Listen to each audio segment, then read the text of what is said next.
नांदगाव तालुक्यातील ग्रामीण रुग्णालयाला एकेकाळी आलेले वैभव आज हरपलेल्या स्थितीत आहे। आज नांदगाव ग्रामीण रुग्णालयात कोणत्याही प्रकारची सुविधा उपलब्ध होत नाही। उदाहरण द्यायचे झाल्यास गरोदर महिलांना धनुर्वाताचे इंजेक्शन, सलाईनची, रक्ताची गरज असते। परंतु नांदगाव ग्रामीण रुग्णालयातील डॉक्टर परिचारिका हे सांगतात की पेशंटला तुम्ही बाहेर घेऊन या, आम्ही उपचार करतो। असे असेल तर नांदगाव ग्रामीण रुग्णालयात चालले असेल तर गोरगरिबांचे रुग्णालय आता ते राहिलेले नाही। ग्रामीण रुग्णालयात तुटवडा करायचा आणि आपल्या खाजगी हॉस्पिटलमध्ये भरती करायचं हे मोठं षडयंत्र सुरू आहे।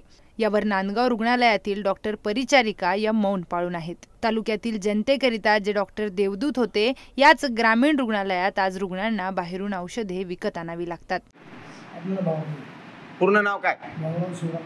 बर, तुम्ही बाहेरून कोणत्या डॉक्टरनी तुम्हाला लिहून दिलं, काय आणायला लावलं?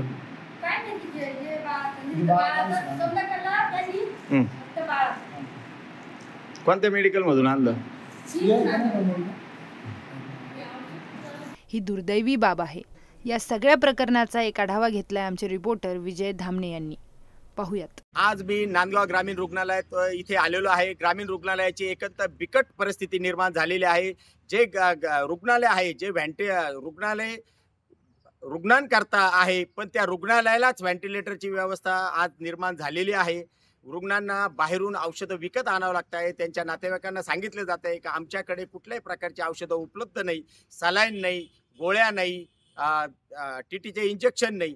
अशी बिकट परिस्थिती या ग्रामीण रुग्णालयावर ओढवलेली आहे, तर याच्याकरता आरोग्यमंत्री याच्यावर काय निर्णय घेणार? इथल्या अधिकारी, वैद्यकीय अधिकारी वगैरे यांच्याशी चर्चा केली असता संबंधित प्रत्येकाने हात वर केलेले आहे। तुम्ही निवासी अधिकारी डॉक्टर सूर्यवंशी यांच्याशी चर्चा करा। यांच्याशी चर्चा केली असताना ते म्हणता अद्याप आमच्याकडे कुठल्याही प्रकारची मागणी केली नाही आणि आम्ही सपशेल सांगितलेलं आहे, जर इमर्जन्सी तुम्हाला काही लागले औषधं वगैरे तर तुम्ही बाहेर स्वखर्चाने विकत घेऊन टाका, असं डॉक्टर सूर्यवंशी यांनी आमच्याशी बोलताना सांगितलेलं आहे। अशीच बिकट परिस्थिती ग्रामीण रुग्णालयावर जर ओढवली असेल तर इथली जनता कोणाकडे जाणार? गोरगरीब माय बापाला इथं न्याय मिळणार नाही, सलाईन नाही, इंजेक्शन नाही, तर अशी परिस्थिती याच्यावर ओढवलेली आहे। ते खरोखर नांदगाव ग्रामीण रुग्णालय शोभेची वस्तू बसलेली आहे।